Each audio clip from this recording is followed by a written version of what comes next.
ನಮಸ್ಕಾರ. ನಿಮ್ಮೆಲ್ಲರಿಗೂ PSC education Infotech ಚಾನಲ್ಗೆ ಹಾರ್ದಿಕವಾದಂತಹ ಸ್ವಾಗತ. ಸ್ನೇಹಿತರೆ ಹಾಗೂ ನನ್ನ ಮೆಚ್ಚಿನ ವಿದ್ಯಾರ್ಥಿಗಳೇ, ನಾವು ಈ ಹಿಂದಿನ ವಿಡಿಯೋಗಳಲ್ಲಿ ದ್ವಿತೀಯ PUC ರಾಜ್ಯಶಾಸ್ತ್ರಕ್ಕೆ ಸಂಬಂಧಪಟ್ಟಂಥ ಪ್ರಥಮ ಅಧ್ಯಾಯವನ್ನು ಚರ್ಚೆ ಮಾಡ್ತಾ ಇದ್ವಿ. ಸುಮಾರು 4 ವಿಡಿಯೋಗಳನ್ನು ಈ ಒಂದು ಪ್ರಥಮ ಅಧ್ಯಾಯದ ಮೇಲೆ ನಾನು ಮಾಡಿದ್ದೆ. ನಿಮಗೆಲ್ಲ ಗೊತ್ತಿರುವಂತೆ ಪ್ರಥಮವಾಗಿ 1919 ಮತ್ತು 1909 ಪೀಠಿಕೆಗಳನ್ನು ಒಳಗೊಂಡಂತಹ ಒಂದು ಭಾಗ ಆಗಿದ್ರೆ, ಎರಡನೇದು 1935 ಭಾರತ ಸರ್ಕಾರದ ಕಾಯ್ದೆ, ಇನ್ನು ಮೂರನೆಯದಾಗಿ ಭಾರತ ಸ್ವಾತಂತ್ರ್ಯ ಕಾಯ್ದೆ 1947 ಅಥವಾ 1947 ಭಾರತ ಸ್ವಾತಂತ್ರ್ಯ ಕಾಯ್ದೆ. ಆ ನಂತರ ಮಧ್ಯಂತರ ಸರ್ಕಾರ, ಇಂಟೀರಿಯಂ ಗೌರ್ಮೆಂಟ್ ಅನ್ನುವಂಥದ್ದು ನಾಲ್ಕನೆಯದಾಗಿ. ಇವತ್ತು ಅದರ ಮುಂದುವರಿದ ಭಾಗವಾಗಿರುವಂತಹ 5ನೇದಾಗಿ ಇರುವಂತಹದ್ದು ಪ್ರಥಮ ಸಾರ್ವತ್ರಿಕ ಚುನಾವಣೆಗಳು. ಅಂದರೆ ಭಾರತ ಸ್ವತಂತ್ರವಾದ ಆಗಿ ತನ್ನದೇ ಆದಂತಹ ಸಂವಿಧಾನವನ್ನು ಅಳವಡಿಸಿಕೊಂಡು ಪ್ರಥಮ ಬಾರಿಗೆ ತನ್ನದೇ ಆದ ಚುನಾಯಿತ ಸರ್ಕಾರ ಯಾವ ರೀತಿ ರಚನೆಯಾಯಿತು, ಯಾವಾಗ ರಚನೆಯಾಯಿತು ಮತ್ತು ಯಾರ್ಯಾರು ಒಳಗೊಂಡಿದ್ದರು, ಏನಾಯಿತು ಅನ್ನೋದನ್ನೇ ನಾವು ಪ್ರಥಮ ಸಾರ್ವತ್ರಿಕ ಚುನಾವಣೆ ಅನ್ನುವಂತಹ ಈ ಒಂದು ಟಾಪಿಕ್ನಲ್ಲಿ ನಾವು ತಿಳಿದುಕೊಳ್ಳುವಂಥದ್ದು. ಹಾಗಾದರೆ ಆ ಟಾಪಿಕ್ ನಾವು ಪ್ರಾರಂಭಿಸೋಣವೇ? ಬನ್ನಿ. ಪ್ರಥಮ ಸಾರ್ವತ್ರಿಕ ಚುನಾವಣೆಗಳು 1951ರಿಂದ 1952ರವರೆಗೆ ಇದು ನಡೀತದೆ.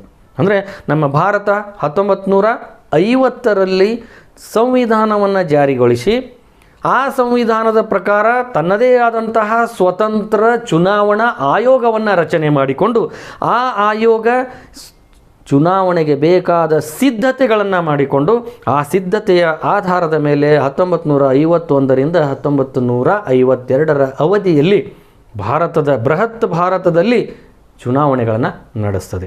ಅದು ಯಾವ ರೀತಿಯಾಗಿ ನಡೆಸ್ತದೆ ಅಂತ ನೋಡಬೇಕು ಅಂದರೆ, ಭಾರತ ಸಂವಿಧಾನವನ್ನು 26ನೇ ಜನವರಿ 1950ರಂದು ಅಳವಡಿಸಿಕೊಳ್ಳುವುದರೊಂದಿಗೆ ಏನಾಯಿತು ಅಂದರೆ, ಭಾರತ ಸಾರ್ವಭೌಮ ಪ್ರಜಾಸತ್ತಾತ್ಮಕ ಗಣರಾಜ್ಯವಾಗಿ ಹೊರಹೊಮ್ಮುತ್ತದೆ. ನಮ್ಮ ಭಾರತ ತನ್ನದೇ ಆದ ಸಂವಿಧಾನವನ್ನು ಅಂಗೀಕರಿಸಿ ಸಾರ್ವಭೌಮ ಅಂದರೆ ಪರಮಾಧಿಕಾರವನ್ನು ಹೊಂದಿರುವಂತಹ ಪ್ರಜಾಸತ್ತಾತ್ಮಕ ಪ್ರಜೆಗಳಿಂದಲೇ ಸರ್ಕಾರದ ರಚನೆಯಾಗುವಂತಹ ಪ್ರಜಾಪ್ರಭುತ್ವವನ್ನು ಹೊಂದಿರುವಂತಹ ಗಣರಾಜ್ಯ ಅಂದರೆ ರಾಜ್ಯದ ಮುಖ್ಯಸ್ಥ ಪ್ರಜೆಗಳಿಂದಲೇ ಆಯ್ಕೆಯಾಗುವಂತಹ ಒಂದು ವ್ಯವಸ್ಥೆಯನ್ನು ಹೊಂದಿತು. ಯಾವಾಗ ಅಂದರೆ 1950 ಜನವರಿ 26ರ ಸಂವಿಧಾನದ ರಚನೆಯಾಗುವುದರೊಂದಿಗೆ. ಇನ್ನು ನಮ್ಮ ಭಾರತದಲ್ಲಿ ಈ ಒಂದು ಪ್ರಜಾಸತ್ತಾತ್ಮಕತೆಯನ್ನು ನಾವು ಅಳವಡಿಸಿಕೊಳ್ಬೇಕು ಅಂತಂದರೆ ಅದಕ್ಕೆ ಪ್ರಮುಖವಾಗಿರುವಂತಹ ಸಾರ್ವತ್ರಿಕ ವಯಸ್ಕ ಮತದಾನ ಪದ್ಧತಿಯನ್ನು ಆಧರಿಸಿ ಭಾರತದಲ್ಲಿ ಮೊದಲ ಲೋಕಸಭೆಗೆ ಮಹಾ ಚುನಾವಣೆ ನಡೀತದೆ. ಅಂದರೆ ನಮ್ಮ ಪ್ರಥಮ ಸಾರ್ವತ್ರಿಕ ಚುನಾವಣೆ ಲೋಕಸಭೆಗೆ ಯಾವಾಗ ನಡೀತದೆ ಅಂತಂದರೆ, ಅದು ಯಾವ ಒಂದು ನೀತಿ ಪದ್ಧತಿಯನ್ನು ಅನುಸರಿಸಿ ಅಂದರೆ ಸಾರ್ವತ್ರಿಕ ವಯಸ್ಕ ಮತದಾನ ಪದ್ಧತಿಯನ್ನು ಅನುಸರಿಸುತ್ತದೆ. ಅಂದರೆ ಒಂದು ನಿರ್ದಿಷ್ಟ ವಯಸ್ಸಿಗೆ ತಲುಪಿದ, ಅಂದರೆ ನಮ್ಮ ಸಂವಿಧಾನ ಜಾರಿಯಾದ ಸಂದರ್ಭದಲ್ಲಿ 21 ವರ್ಷ ವಯಸ್ಸಿಗೆ ತಲುಪಿದ ಯಾವುದೇ ಜಾತಿ, ಮತ, ಪಂಥ, ಧರ್ಮ, ಲಿಂಗಕ್ಕೆ ಸೇರಿದವರಾಗಿದ್ದರೂ ಅವರು ಸಮಾನವಾಗಿ ಮತದಾನ ಅಧಿಕಾರವನ್ನು ಹೊಂದಿತ್ತು. ಅಂದರೆ ನಮ್ಮ ಸಂವಿಧಾನ ನೀಡಿತ್ತು. ಹೀಗೆ ಸಾರ್ವತ್ರಿಕ ವಯಸ್ಕ ಮತದಾನ ಪದ್ಧತಿಯನ್ನು ಅಳವಡಿಸಿಕೊಂಡು ಅದರ ಪ್ರಕಾರ ಅಕ್ಟೋಬರ್ 1951ರಿಂದ ಫೆಬ್ರವರಿ 1952ರವರೆಗೆ ಪ್ರಥಮ ಸಾರ್ವತ್ರಿಕ ಚುನಾವಣೆಗಳು ಹಂತ ಹಂತವಾಗಿ ನಡೀತಾ ಇವೆ. 1951 ಅಕ್ಟೋಬರ್ನಿಂದ ಫೆಬ್ರವರಿ 1952ರವರೆಗೆ ಈ ಒಂದು ಚುನಾವಣೆ ನಡೆಯುವುದರೊಂದಿಗೆ ಭಾರತ ಜಗತ್ತಿನ ಅತಿ ದೊಡ್ಡ ಪ್ರಜಾಪ್ರಭುತ್ವವಾಗಿ ಹೊರಹೊಮ್ಮುತ್ತದೆ. ಯಾಕೆಂದರೆ ಭಾರತದ ಈ ಒಂದು ಜನಸಂಖ್ಯೆ ಆಧಾರದ ಮೇಲೆ ಪ್ರಜಾಪ್ರಭುತ್ವ ಅಳವಡಿಸಿಕೊಂಡಿರುವಂತಹ ರಾಜ್ಯ ಅಂದರೆ ಭಾರತ, ಅದು ಅತ್ಯಂತ ದೊಡ್ಡ ಪ್ರಜಾಪ್ರಭುತ್ವ ರಾಜ್ಯವಾಗಿ ಈ ಒಂದು ಚುನಾವಣೆ ನಡೆಯುವುದರೊಂದಿಗೆ ಹೊರಹೊಮ್ಮುತ್ತದೆ. ನಿಮಗೆಲ್ಲ ಗೊತ್ತಿರಲಿ, ಭಾರತದ ಸಂವಿಧಾನ ರಚನಾಕಾರರು ಪ್ರಜಾಪ್ರಭುತ್ವದ ಪ್ರಕ್ರಿಯೆಯಲ್ಲಿ ಹೊಂದಿರುವ ವಿಶ್ವಾಸದಿಂದ ಈ ಸಾರ್ವತ್ರಿಕ ವಯಸ್ಕ ಮತದಾನ ಪದ್ಧತಿಯ ಮೂಲಕ ಅಳವಡಿಸಿಕೊಳ್ತಾರೆ. ಅಂದರೆ ನಮ್ಮ ಪ್ರಜಾಸತ್ತಾತ್ಮಕತೆ, ಪ್ರಜಾಪ್ರಭುತ್ವದ ಪ್ರಕ್ರಿಯೆಯನ್ನು ನಾವು ನಿಜವಾಗಿಯೂ ಚುನಾವಣೆಗಳು ಬೇಕು, ಚುನಾವಣೆಯಲ್ಲಿ ಅಲ್ಲಿಯ ಜನ ಮತದಾನ ಮಾಡಬೇಕು. ಹಾಗಾದರೆ ಆ ಜನ ಮತದಾನ ಮಾಡಬೇಕು ಅಂದರೆ ಆ ಜನರಿಗೆ ಯಾವ ಒಂದು ವ್ಯವಸ್ಥೆ ಇರಬೇಕು ಅಂದರೆ ಮತದಾನದ ಪದ್ಧತಿ ಇರಬೇಕು. ಹಾಗಾದರೆ ಯಾರು ಮತದಾನ ಮಾಡಬೇಕು ಅನ್ನುವಂಥದ್ದಕ್ಕೆ ನಿಜವಾದ ಪ್ರಜಾಪ್ರಭುತ್ವ ಅನ್ನಿಸ್ಕೊಳ್ಬೇಕಾದ್ರೆ ಆ ದೇಶದ ಅರ್ಹ ಮತದಾರರೆಲ್ಲರೂ ಕೂಡ ಮತದಾನವನ್ನು ಮಾಡಬೇಕು. ಅಂತಹ ಒಂದು ಪದ್ಧತಿಯನ್ನು ನಮ್ಮ ಹಿರಿಯರು ಆಗಲೇ ಅಳವಡಿಸಿಕೊಂಡು ಸಾರ್ವತ್ರಿಕ ವಯಸ್ಕ ಮತದಾನ ಪದ್ಧತಿಯನ್ನು ಅಳವಡಿಸಿಕೊಂಡರು. ಪ್ರಥಮ ಮಹಾಚುನಾವಣೆಯಲ್ಲಿ ಪ್ರಜೆಗಳು ಮತ್ತು ಪ್ರಜಾಪ್ರಭುತ್ವದಲ್ಲಿ ಇಟ್ಟಿದ್ದ ವಿಶ್ವಾಸ ಕಾರ್ಯರೂಪಕ್ಕೆ ತರುವ ಒಂದು ದಿಟ್ಟ ಹೆಜ್ಜೆ ಆಯಿತು. ಪ್ರಜೆಗಳು ಮತ್ತು ಪ್ರಜಾಪ್ರಭುತ್ವ ಈ ಎರಡರ ಮೇಲೆ ಇಟ್ಟಿರುವಂತಹ ವಿಶ್ವಾಸ ಏನಾಯಿತು ಅಂದರೆ ಈ ಪ್ರಥಮ ಚುನಾವಣೆ ನಡೆಸುವುದರ ಮೂಲಕ ಕಾರ್ಯರೂಪಕ್ಕೆ ತರುವ ಮೂಲಕ ಒಂದು ದೊಡ್ಡ ದಿಟ್ಟ ಹೆಜ್ಜೆಯನ್ನು ಇಡಲಾಯಿತು.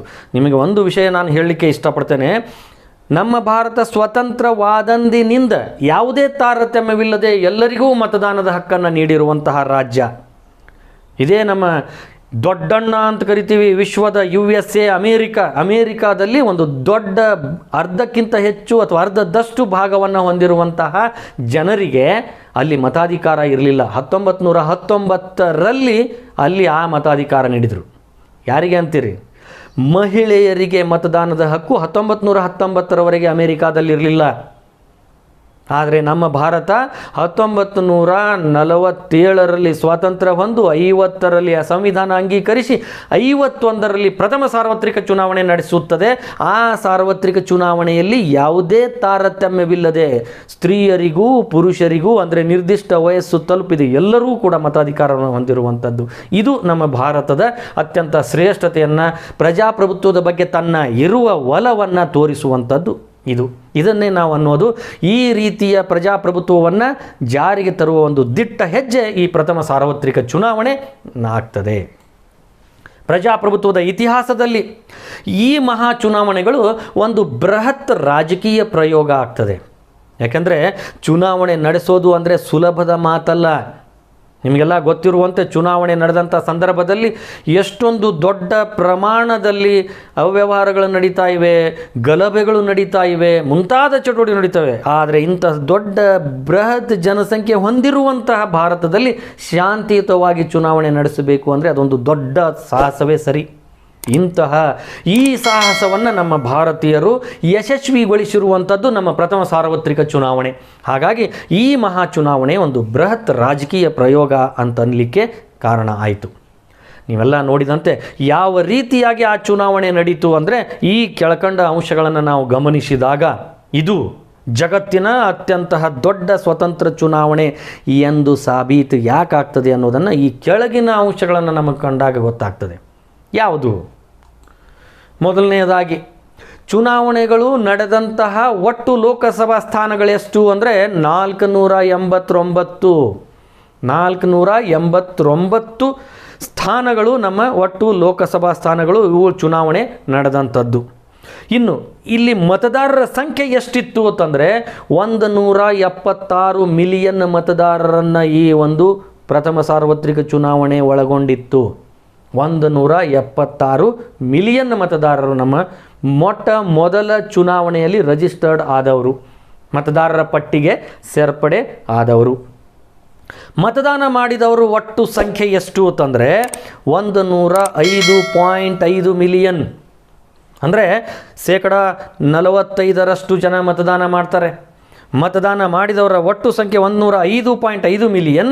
ಮತಗಟ್ಟೆಗಳ ಸಂಖ್ಯೆ ಎಷ್ಟು ಅಂದರೆ 2,24,000 ಮತಗಟ್ಟೆಗಳು, ಪೋಲಿಂಗ್ ಬೂತ್ಸ್ ಅಂತ ನಾವು ಕರಿತೀವಿ.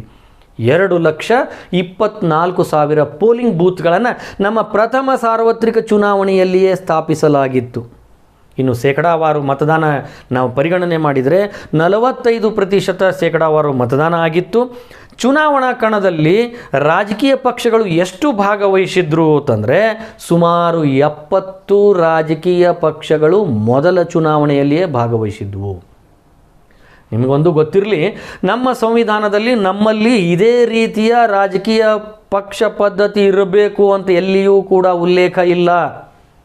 ಅಂದರೆ ಈಗ ನಾವು ಬೇರೆ ರಾಜ್ಯಗಳಲ್ಲಿ ನಾವು ನೋಡಿದರೆ ದ್ವಿಪಕ್ಷ ಪದ್ಧತಿ, ಏಕಪಕ್ಷ ಪದ್ಧತಿ ನೋಡ್ತೀವಿ ನಾವು. ಚೀನಾದಲ್ಲಿ ಕಮ್ಯುನಿಸ್ಟ್ ಪಕ್ಷ ಒಂದೇ ನೋಡ್ತೀವಿ ಏಕಪಕ್ಷ ಪದ್ಧತಿ ಹೊಂದಿರುವಂಥದ್ದು. ಅಮೇರಿಕಾದಲ್ಲಿ ನಾವು ದ್ವಿಪಕ್ಷ ಪದ್ಧತಿಯನ್ನು ನೋಡ್ತೀವಿ. ಇಂಗ್ಲೆಂಡ್ನಲ್ಲಿ ದ್ವಿಪಕ್ಷ ಪದ್ಧತಿಯನ್ನು ನೋಡ್ತೀವಿ. ಭಾರತದಲ್ಲಿ ಇದೇ ರೀತಿಯ ಪಕ್ಷ ಪದ್ಧತಿ ಇರಬೇಕು ಅಂತ ನಮ್ಮ ಸಂವಿಧಾನ ರಚನಾಕಾರರು ಸಂವಿಧಾನದಲ್ಲಿ ರಚನೆ ಮಾಡಲಿಲ್ಲ. ಯಾಕೆಂದರೆ ಪ್ರಜಾಪ್ರಭುತ್ವ ಅಂದಾಗ ಪ್ರಜೆಗಳಿಗೆ ತಮ್ಮ ಅಭಿಪ್ರಾಯವನ್ನು ವ್ಯಕ್ತಪಡಿಸಬೇಕು, ಪ್ರಜೆಗಳ ಮುಂದೆ ಹಾಜರಾಗಲಿಕ್ಕೆ ಸ್ವಾತಂತ್ರ್ಯ ಇರಬೇಕು ಅನ್ನುವ ಕಾರಣದಿಂದ ಇಷ್ಟೇ ಪಕ್ಷ ಇರಬೇಕು ಅಂತ ಯಾವುದೇ ಉಲ್ಲೇಖ ಮಾಡಲಿಲ್ಲ. ಹೀಗಾಗಿ ಮೊದಲ ಚುನಾವಣೆಯಲ್ಲಿಯೇ ಸುಮಾರು 70 ಪಕ್ಷಗಳು ಭಾಗವಹಿಸಿದ್ದು. ಇವತ್ತಂತೂ ಸಿಕ್ಕಾಪಟ್ಟೆ ಪಕ್ಷಗಳಿವೆ, ಗೊತ್ತು, ನಿಮಗೆಲ್ಲ ಗೊತ್ತು. ಅಂದರೆ ಭಾರತದಲ್ಲಿ ಬಹುಪಕ್ಷ ಪದ್ಧತಿ ಇದೆ, ಆದರೆ ಅದಕ್ಕೆ ಸಂವಿಧಾನದ ಮಾನ್ಯತೆ, ಸಂವಿಧಾನದ ಬೆಂಬಲ ಅಥವಾ ಸಂವಿಧಾನದಲ್ಲಿ ಉಲ್ಲೇಖ ಇಲ್ಲ. ಆದರೆ ಅಸ್ತಿತ್ವಕ್ಕೆ ಬರಬಹುದು, ಎಷ್ಟೇ ಪಕ್ಷಗಳು ಕೂಡ ರಚನೆಯಾಗಬಹುದು, ಅಸ್ತಿತ್ವವನ್ನು ಕಳೆದುಕೊಳ್ಳಬಹುದು. ಹೀಗೆ ಪ್ರಥಮ ಸಾರ್ವತ್ರಿಕ ಚುನಾವಣೆಯಲ್ಲಿ ಚುನಾವಣಾ ಕಣದಲ್ಲಿ ಎಷ್ಟು ಪಕ್ಷಗಳಿದ್ದು ಅಂದರೆ ಸುಮಾರು 70 ಪಕ್ಷಗಳು ಇದ್ದು. ಇನ್ನು ಚುನಾವಣೆಯಲ್ಲಿ ಸ್ಪರ್ಧಿಸಿದ ಅಭ್ಯರ್ಥಿಗಳ ಸಂಖ್ಯೆ ಎಷ್ಟಾಗಿತ್ತು ಅಂದರೆ ಸುಮಾರು 1800 ಜನ ಅಭ್ಯರ್ಥಿಗಳು ಪ್ರಥಮ ಸಾರ್ವತ್ರಿಕ ಚುನಾವಣೆಯಲ್ಲಿಯೇ ಅಭ್ಯರ್ಥಿಗಳಾಗಿ ಭಾಗವಹಿಸಿದ್ರು.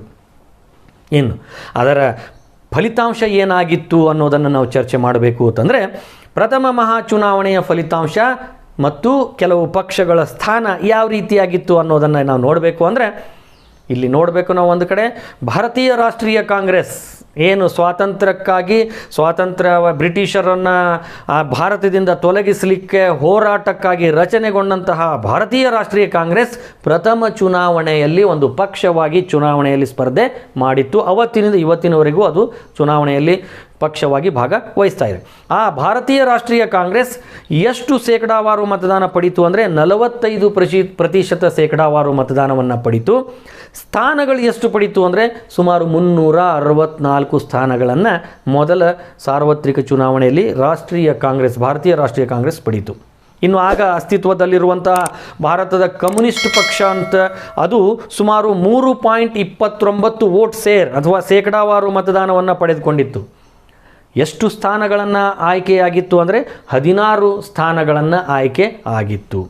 ಇನ್ನು ಭಾರತೀಯ ಜನಸಂಘ ಅದು ಸುಮಾರು 3.06% ಮತದಾನವನ್ನು ಶೇಕಡಾವಾರು ಪಡೆದರೆ ಸ್ಥಾನಗಳನ್ನು ಪಡೆದಿದ್ದು ಕೇವಲ 3.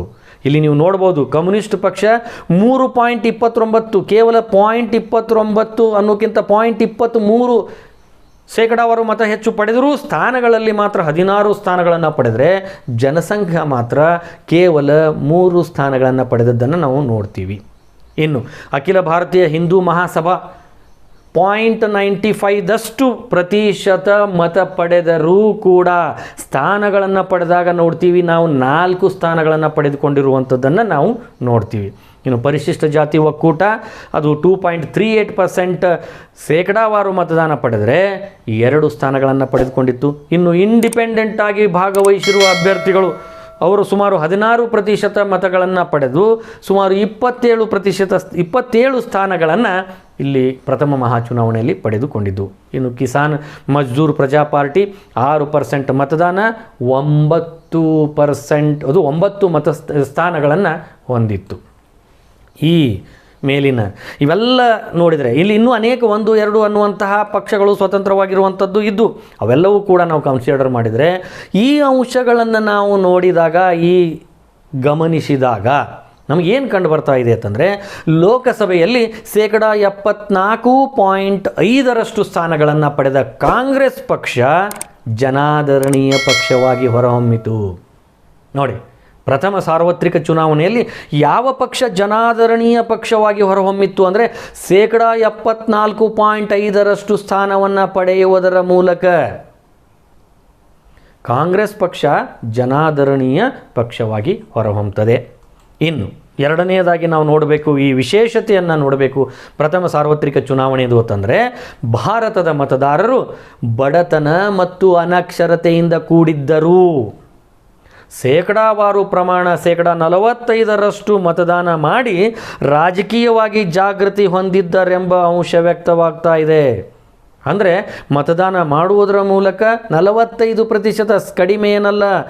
ಪ್ರಥಮ ಬಾರಿಗೆ ಹೊಸದಾಗಿ ಮಾಡ್ತಾ ಇರುವಂಥ ಈ ಚುನಾವಣೆಯಲ್ಲಿ 45% ಜನ ಮತದಾನ ಮಾಡಿ ರಾಜಕೀಯವಾಗಿ ನಾವು ಕೂಡ ಜಾಗೃತಿಯನ್ನು ಹೊಂದಿದ್ದೇವೆ ಅನ್ನುವಂತಹದ್ದನ್ನು ಇಲ್ಲಿ ನಾವು ನೋಡುವಂತಹ ಅಂಶ ಇಲ್ಲಿ ಗೊತ್ತಾಗ್ತದೆ. ಇನ್ನು ಮೂರನೆಯದಾಗಿ, ಹೀಗಿದ್ದೂ ಕೂಡ ಅಂದರೆ ಈ ರೀತಿಯ ಒಂದು ಪ್ರಕ್ರಿಯೆ ಅಥವಾ ಭಾಗವಹಿಸುವಿಕೆ ಇದ್ದರೂ ಕೂಡ ಪಕ್ಷಗಳು ಪಡೆದಂತಹ ಮತ ಮತ್ತು ಗೆದ್ದ ಸ್ಥಾನಗಳ ನಡುವೆ ಏನಿರಲಿಲ್ಲ ಅಂದರೆ ಹೊಂದಾಣಿಕೆ ಇರಲಿಲ್ಲ.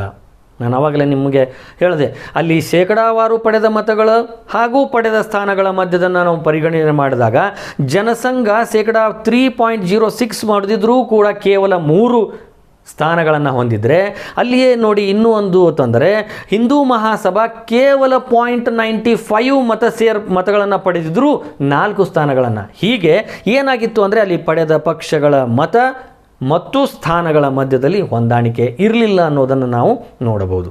ಇನ್ನು ನಾಲ್ಕನೆಯದಾಗಿ, ಹೈದರಾಬಾದ್, ಟ್ರಾವಂಕೂರ್, ಕೊಚ್ಚಿನ್, ಮದ್ರಾಸು ಮತ್ತು ಪಶ್ಚಿಮ ಬಂಗಾಳ ಈ ರಾಜ್ಯಗಳಲ್ಲಿ ಯಾರು ಸ್ಟ್ರಾಂಗ್ ಆಗಿದ್ದರು, ಯಾರು ಜನಪ್ರಿಯರಾಗಿದ್ದರು ಅಂದರೆ ಕಮ್ಯುನಿಸ್ಟರು ಜನಪ್ರಿಯರಾಗಿದ್ದರು. ಹೈದರಾಬಾದ್ನಲ್ಲಿ, ಟ್ರಾವಂಕೂರ್ನಲ್ಲಿ, ಕೊಚ್ಚಿನ್ ಅಂದರೆ ಕೇರಳ, ಮದ್ರಾಸು ಹಾಗೂ ಪಶ್ಚಿಮ ಬಂಗಾಳ ಈ ಒಂದು ಪ್ರಾಂತ್ಯಗಳಲ್ಲಿ ಈಗಳ ರಾಜ್ಯಗಳಲ್ಲಿ ಕಮ್ಯುನಿಸ್ಟರು ಏನಾಗಿದ್ದರು ಅಂದರೆ ಬಹಳಷ್ಟು ಜನಪ್ರಿಯ ಆಗಿರುವುದನ್ನು ಆ ಪ್ರಥಮ ಸಾರ್ವತ್ರಿಕ ಚುನಾವಣೆಯಲ್ಲಿ ನಾವು ನೋಡಬಹುದು.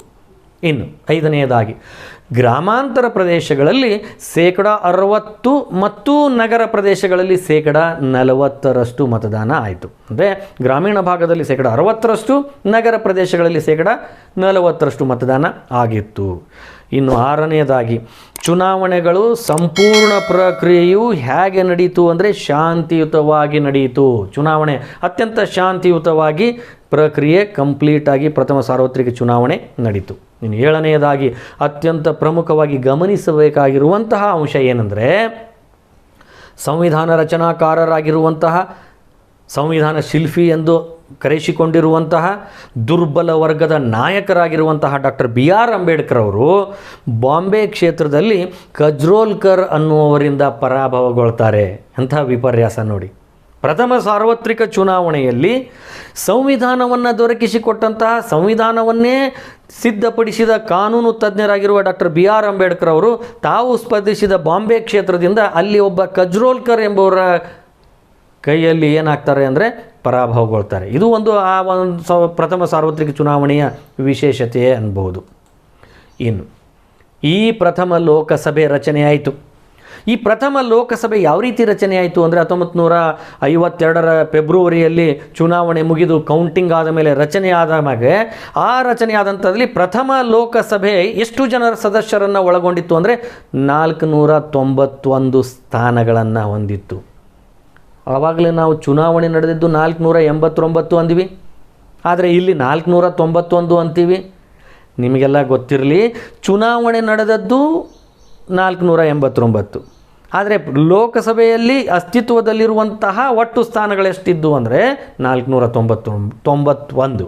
ಹಾಗಾದರೆ ಇನ್ನೂ ಎರಡು ಯಾವುದು ಅಂದರೆ ಈಗಲೂ ಇದೆ, ಆಗಿನ ಕಾಲದಿಂದ ಹಾಗೇ ಕಂಟಿನ್ಯೂ ಆಗಿದೆ. ಅದು ಯಾವುದು ಅಂದರೆ ಅದರಲ್ಲಿ 489 ಸ್ಥಾನಗಳಿಗೆ ಚುನಾವಣೆ ನಡೀತು.